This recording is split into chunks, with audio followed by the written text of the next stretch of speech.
This is The Interview. I'm Lulu Garcia-Navarro, and this week I'm in Brussels to speak with NATO Secretary General Mark Rutte. Now, there are a few things you need to know about NATO. It's a treaty where 32, mostly European nations, but it includes United States and Canada, coordinate their military defense. It was created in the wake of World War II to act as a bulwark against the then Soviet Union. And the other thing you should know is that it is a favorite target of President Trump. NATO countries have to pay up. I said, if you're not going to pay your bills, we're not going to defend you. If we don't pay and we're attacked by Russia, will you protect us? No, I would not protect you. In fact, I would encourage them to do whatever the hell they want. You got to pay. Since stepping into the Secretary General position late last year, it's been Rutte's job to figure out how to keep Trump, and by extension, America's military, committed to this alliance, which ensures Europe's safety against a newly expansionist Russia. So that was the context within which a high-stakes NATO summit just took place at The Hague. And while member states there agreed to some pretty substantial changes, most of the headlines instead revolved around two interpersonal moments. The first was when Rutte sent a text message to Trump, which Trump then posted on Truth Social. "Dear Donald," Rutte wrote, "you will achieve something no American president in decades could get done. Europe is going to pay in a big way." And then this moment. They've had a big fight, like two kids in a schoolyard, you know. And Daddy has to sometimes use strong language to have to use strong Trump embraced the nickname. Beyond the memes, though, at the heart of these exchanges between Rutte and Trump lie some important unanswered questions. Does America still need NATO? Can NATO trust Trump to defend Europe? And if not, can Europe face down the threat of an imperial Russia alone? Here's my conversation with NATO Secretary General Mark Rutte.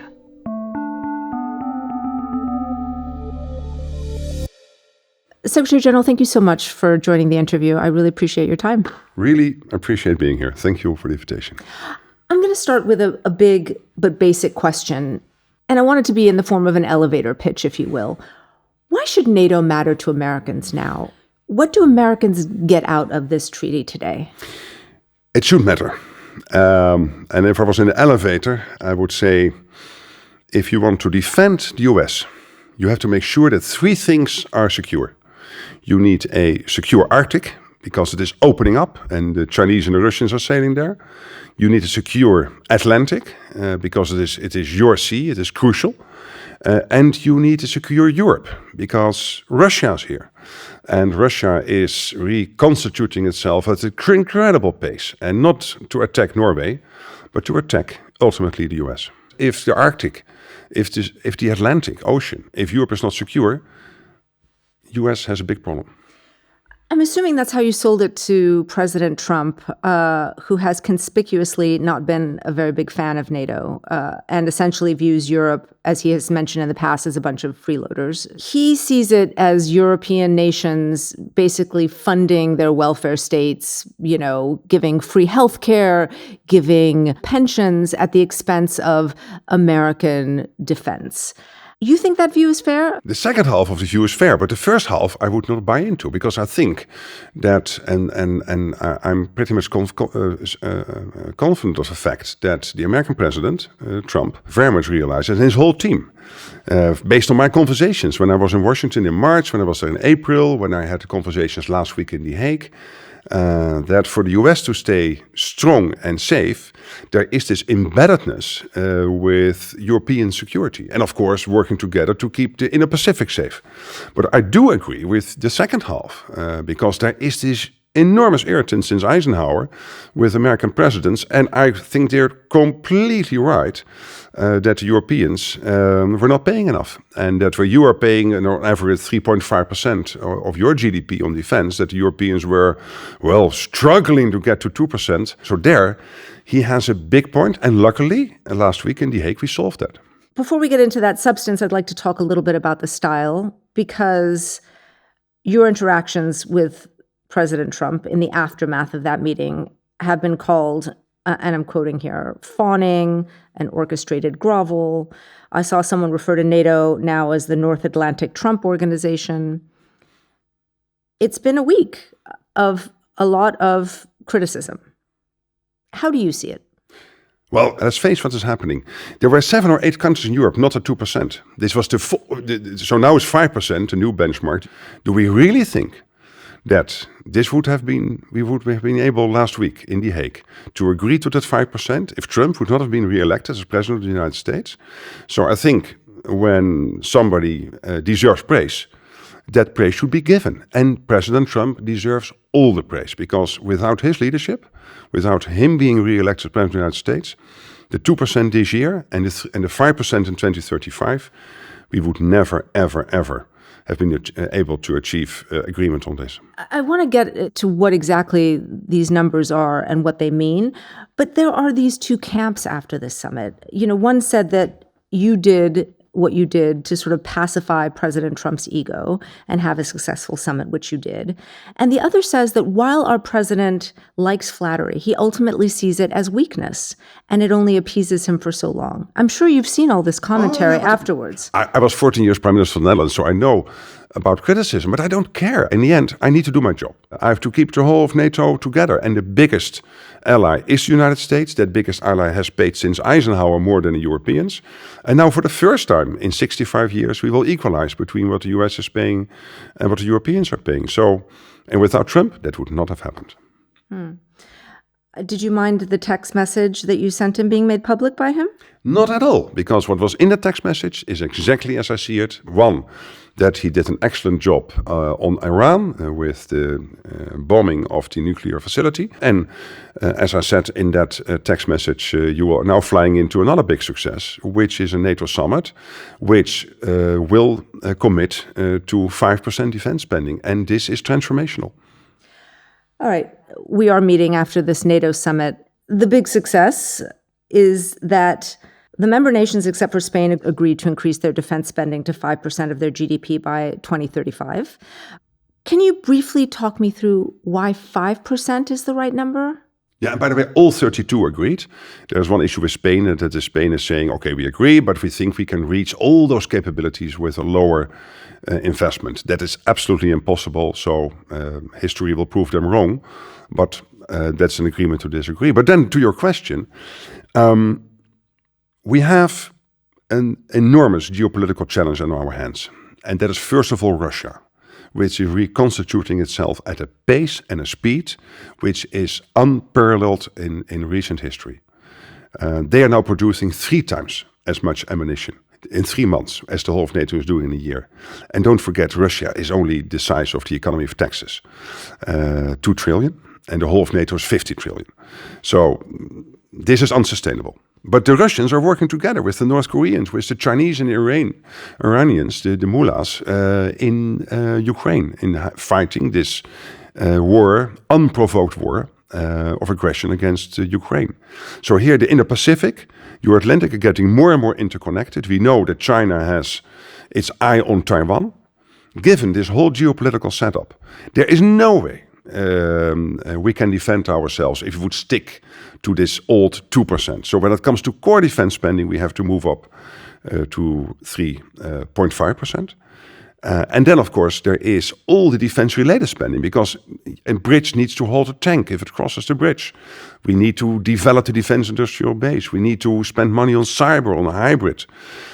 We need to prepare our societies at large, so beyond the military. And that's the extra 1.5% leading into the 5%. So yes, this is an enormous amount of spending, but if we don't, we have to learn Russian. That's the short summary. I'm sure you saw comments by Russia's foreign minister, Sergei Lavrov, that this new target will cause the end of NATO because it will basically bankrupt NATO members. Essentially, he's saying NATO is involved in a costly arms race. You know, I know Sergei Lavrov very well. He has been foreign minister, I think, since the birth of Jesus Christ of Russia. And I've never taken him seriously. So when you really talk about fake news, listen to Sergei Lavrov. So you're not worried about an arms race then between Europe and Russia? No, not at all. We have to make sure that the deterrence is there. And the fact that Lavrov makes that comment, again, I would not take too much interest in all his comments, but it is clearly evidence that the deterrence is working. And And that is crucial because Russia is on a war economy, is on a war footing. In every sense, the size of their military, what they're investing in their tanks, in their air defense systems, in their artillery, in their ammunition, it is amazing. German Chancellor Friedrich Merz said, though, money alone won't solve our problems. So we've talked about the spending, but what are the problems that you see with actually making that spending effective? He is totally right.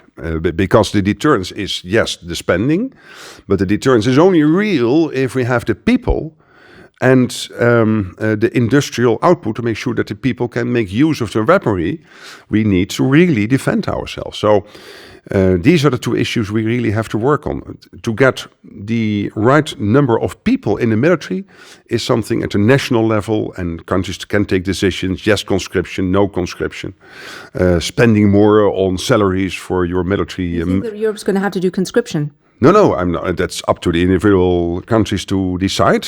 Some countries will do. Finland already has conscriptions. Others will not do it, but it will mean in generally paying good salaries for our men and women in uniform.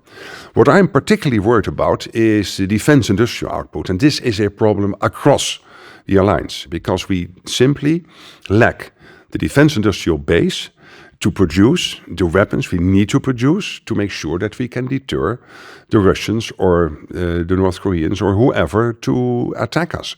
And this is we are working on very quickly now. And every day, I was this morning in Toulouse visiting Airbus.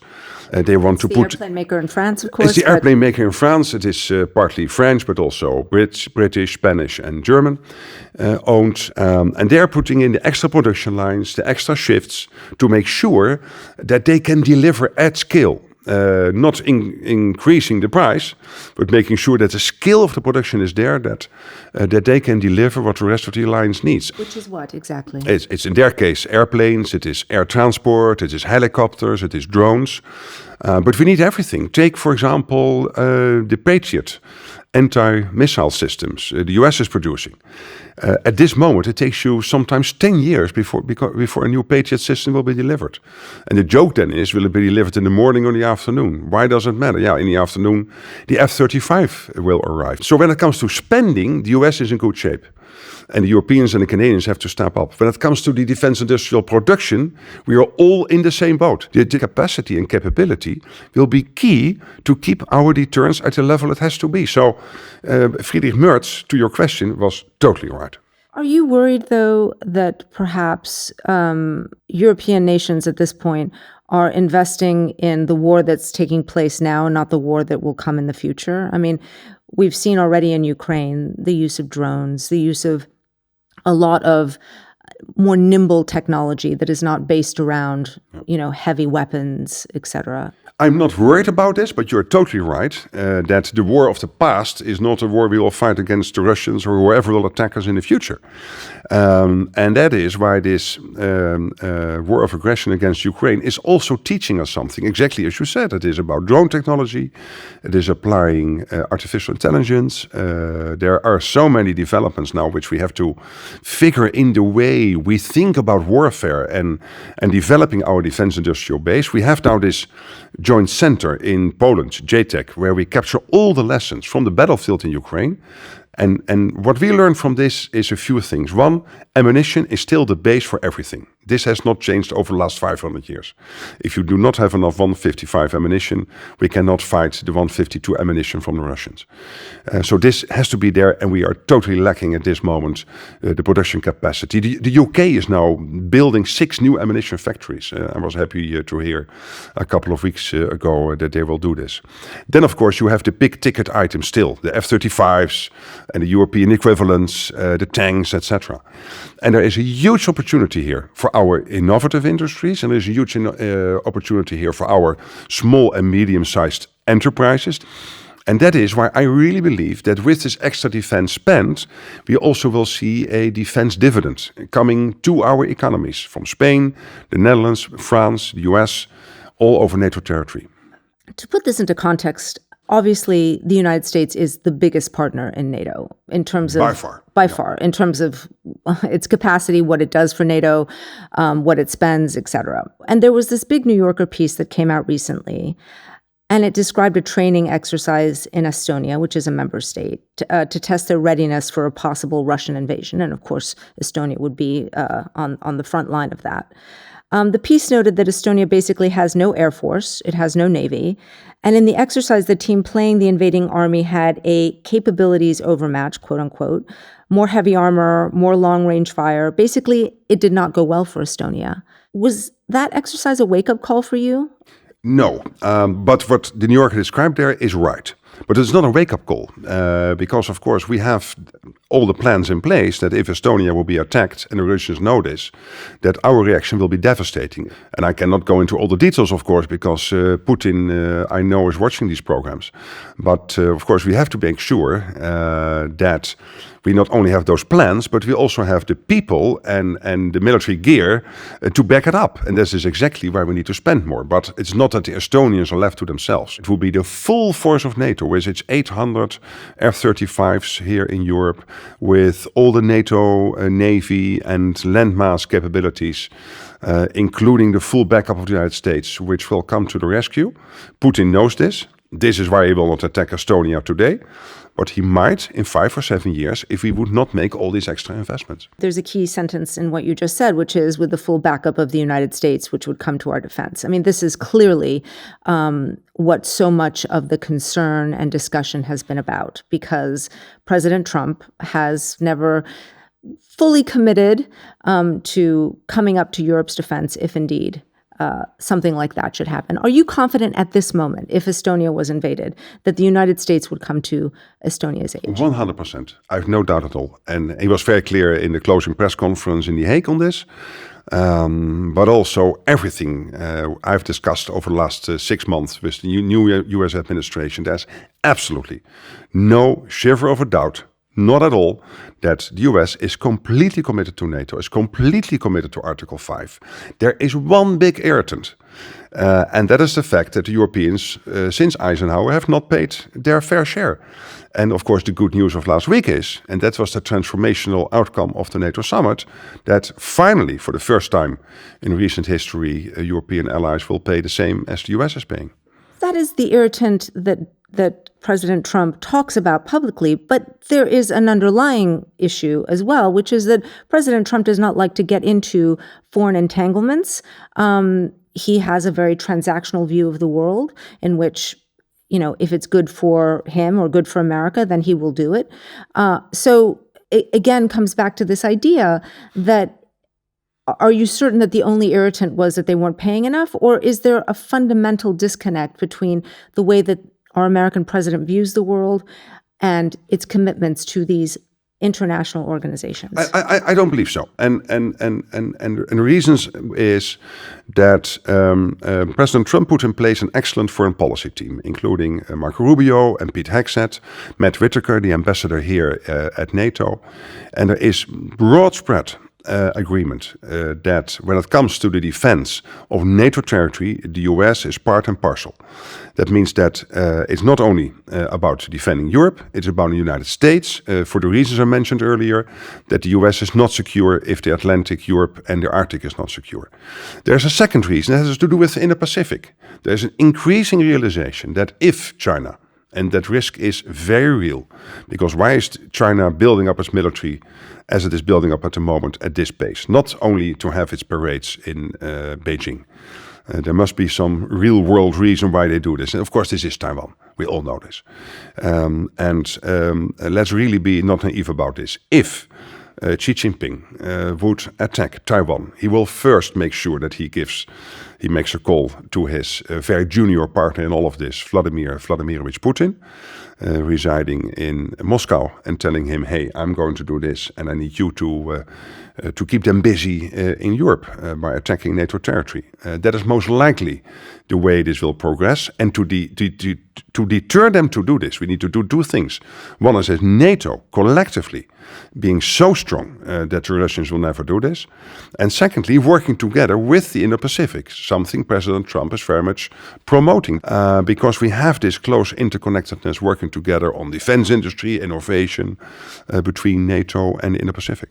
I mean, it's interesting that you talk about President Trump's foreign policy team and their understanding and commitment to NATO's security, because the U.S. has had, I believe, up to 100,000 troops stationed across Europe as part of their NATO commitments, including about 20,000 that President Biden deployed following Russia's invasion of Ukraine. But the Trump administration is now saying that it is going to redeploy some of those to other parts of the world. Have you been told what that drawdown will look like? There is no talk at this moment of a drawdown. What we know is that Europeans have to spend more. That's what we are doing. When it comes to the troop numbers, we have all agreed there should be no capability gaps in Europe. Whatever needs to happen in the future to pivot more towards Asia has to be done in a way that indeed those capability gaps are not there, that there are no surprises. This is exactly the way I'm discussing this with the American administration. And of course, there are three things at play here. There is the actual troop numbers in Europe, as you mentioned, the 100,000 or 80,000, depending on which number we use. There's, of course, the backup from the United States if an attack would take place here, but there are also the critical enablers. And what we are doing in NATO now is the burden shift taking place from the US more to the European allies. So already that burden shift is taking place, opening up the possibility for the US to pivot more towards other theaters. French President Macron said it would be nice to know what the timeline is for reductions, which says to me that America's greatest European allies do not have a sense of when this is happening and what the number will look like. Do you have a sense of when this is happening and what the number will look like? Well, I have a sense of the fact that we all agree that NATO is integral. And that let's not forget, the only time Article 5 was ever triggered was a day after 9/11, when now Lord Robertson, the then Secretary General, declared an Article 5 situation because of the attack. Secretary General, what I'm asking here is, you say that the commitment is ironclad. Yes. And yet what we are seeing, while a war is raging with a resurgent military Russia on Europe's doorstep, is the United States pulling back from Europe. I really have to correct you. The United States is not pulling away from Europe. What the United States expects the Europeans to do is to take care of their own defense at a larger scale than we do currently, which is only logical. But let me assure you that all the plans we have, basically coming from the defense planning process in NATO, leading to the capability targets, part of those plans is that the Europeans gradually, and this is a shift, take more of the burden for the defense of this part of NATO territory from the US, so that the US can therefore pivot more towards Asia, towards the Indo-Pacific, as the US should, also in our European interest, because we know that China and North Korea are very much involved in this war effort in Ukraine. So this is all interconnected. On Ukraine, I mean, one place where NATO and the US seem to diverge is on the question of Putin's, for example, actual appetite for peace talks. Both Trump and Secretary of State Marco Rubio made comments recently, very recently, suggesting that they believe talks are still on the table. A senior NATO official, on the other hand, said that, quote, "We continue to doubt that Russia has any interest in meaningful negotiations." Where do you stand on this? With the risk that I'm again praising President Trump, but I will do it again, he is the one who broke the deadlock with Putin. When he became president in January, he started these discussions with Putin, and he was the only one who was able to do this.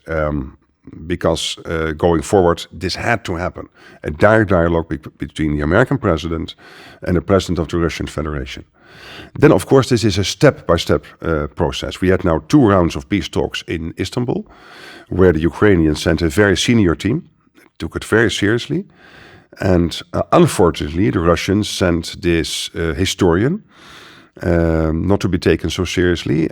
But we are not there yet, so we have to take it from here. And that means that in the meantime, we have to make sure that Ukraine has what it needs to stay in the fight. The good news is that Europeans have now cobbled together 35 billion again in military aid this year to deliver to Ukraine, which is more than last year. The Europeans have had to do that because the United States has stepped back from doing that. And but isn't that logical that the United States has asked the Europeans, could you please, over time, take more of the burden when it comes to the concrete support to Ukraine? I think that is totally logical and totally fair. So the Europeans are doing that, and that means that this year the total support is higher than last year. But again, one thing is take over more of the burden. Another thing is actually we're going to, pretty much pull the plug. Who told you this? No, but I mean, there is a real difference of opinion on what But exactly America's commitment to Ukraine is. The American administration completely takes the view and the point and shares this with Europeans that this war in Ukraine is crucial also for the defense of NATO territory going forward, and that we have to make sure that Ukraine is in the strongest possible position to stop the Russians from taking more territory, and that when it comes to a ceasefire or even better a peace deal, that Ukraine with some help will be able to prevent Putin from ever attacking Ukraine again in the future. But when it comes to the actual money spent, I think it's only fair that the Europeans take a bigger share of the burden. Do you think if there is peace talks and some sort of resolution, that resolution will mean that Ukraine has to cede significant territory? Well, I've decided never to comment on what peace talks might exactly look like, because I want to bring the situation to a point where these peace talks can start. And then I know one thing, that it is the Ukrainian president and his administration deciding on what concessions they might yes or no want to do. It's up to them, because this is a sovereign country, they've been attacked. And that means it's really in the hands of President Zelensky to take those decisions. I'm just going to ask you something that I am curious about on a personal note, because we've been talking about the many challenges of NATO, the many issues that NATO is facing. You stepped in as Secretary General last fall at a time when President Trump was absolutely blasting NATO over and over again. And I'm wondering why you chose to take this on. Did you have any reservations about the job?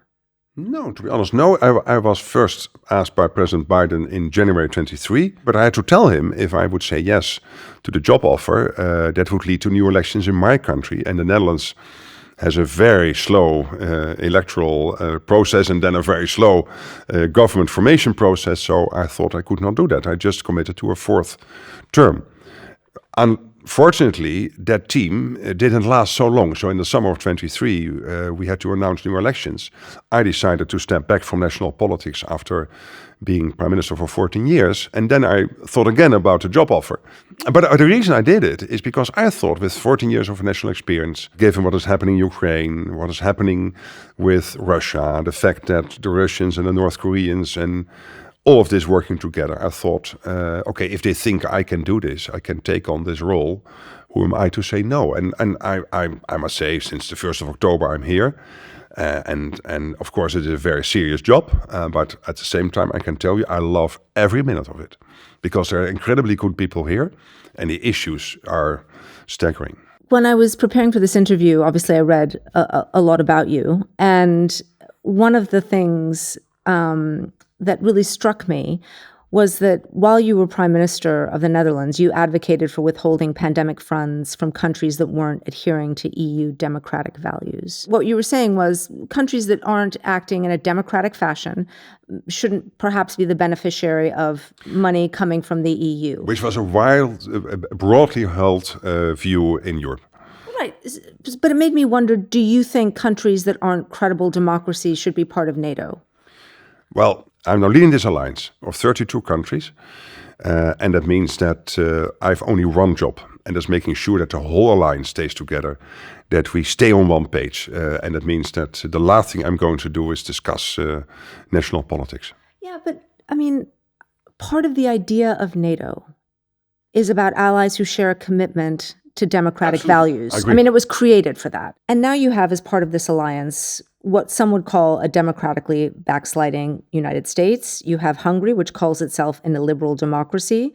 And you have Turkey under President Erdogan, which has been called an electoral autocracy. I mean, can this alliance hold when the very values at its heart are no longer commonly held in the way that perhaps they once had been? Well, I'm not sure I would completely subscribe to all the assumptions in your question, but that is a debate as democracies we can have. And that is why we are indeed an alliance of democracies. And I can tell you that in NATO, you will have many debates between countries, and issues between countries. There are debates on values, on everything. That's exactly why this alliance is so alive and so strong, because we sometimes have these tough issues, we fight them out, and then we come together and agree. And at this moment, I can only tell you that this alliance of 32 countries is stronger and more united than ever in recent history. America plays a big role here, and the new administration, but also, of course, the threat from the Russians. But I cannot, in my role, debate the pluses and minuses of what is happening in each of the 32 allies. I will never do that, because my role is and job is to make sure that the alliance stays together as strong as possible. Right, but Viktor Orban's close relationship with Putin is very well documented. So it's not just about debates and competing viewpoints. This is about the very soul of the alliance and what it's meant to do. I understand, and that means that sometimes internally, without the press there, and that is not very democratic, but that's the only way to do it, that sometimes internally and in a discreet way you have your discussions and your debates, but never out in the open. That's impossible. And by the way, what you said about the US and backsliding, I would not agree with this. I think the US is still one of the strongest democracies on earth. Secretary of Defense Pete Hegseth recently refused to rule out military intervention in Greenland, possibly a takeover. I mean, you've said before directly to President Trump that you don't want to drag NATO into this. But Greenland is governed by Denmark, a member of NATO. So what do you do when one NATO country is talking about attacking the territory of another or taking over the territory of another? Sorry for the boring answer again, but when it comes to these issues between NATO allies, I can never comment about them in public. That has not been done for 76 years the Secretary General is only there since 74 years. The NATO is there for 76 years. But it's this overarching question about what is the alliance really about? If these 32 members are still united by a common vision of what it's supposed to achieve. And they are. And we are. So it doesn't concern you that Trump has also talked about annexing Canada, for example, also a NATO member. When I'm not commenting about discussions between individual allies, of course, I will not comment on that. No, I can't. That's not my role. Just to step back, I think a lot of what is being discussed around NATO in the United States and really in Europe, from what I've heard, is uncertainty around America's role in the alliance. And the reason that there's this uncertainty is because of the things that we've discussed. You know, Trump's America is mercurial on its international obligations. Things like the Greenland and Canada issues make people worry about America's expansionist ambitions, possibly. And so as an alliance that so relies on the intelligence, the manpower, the weapons, the logistics, the nuclear umbrella, can there be a NATO without the US if it ever came to that? But it won't come to that. It won't come to... And let me give you another picture. So this is one picture. Let me give you another one. 8 countries at 2% this year would never have happened without Trump. The whole of NATO committing to this 5% would not have happened without President Trump there. I mean, all these things are there because of President Trump and his team. So this is also a way to look at it. So I think this is a very much in foreign relations, foreign policy investing American president, understanding the power the US has. Of course, his style can be a bit harsh. Yes, but without that style and him being sometimes harsh, I'm not sure that we would have the outcome at the NATO summit last week we had. Listening to you talk, I am hearing you articulate the feeling that you clearly strongly have that Trump is handling America's role in the world very well, and that you don't have any concerns about his relationship with NATO. What do you think the president's critics don't understand about him and the way he views America's role in the world? I'm a transatlanticist. I was born in a family which felt deeply indebted to the United States, together with Canada and Poland, liberating my part of Europe, the Netherlands. I've always been raised with the absolute realization that without a transatlantic relationship, which keeps the US strong, which keeps Europe strong, we might have been communist in this part of Europe at this moment, and part of the Soviet Union instead of a part of the free world. President Trump, in my view, is totally committed to that tradition. Very irritated indeed about the somewhat free rider thing here in Europe, and that has now been corrected. And I find it a bit unfair that we are constantly questioning the US, are you still with us?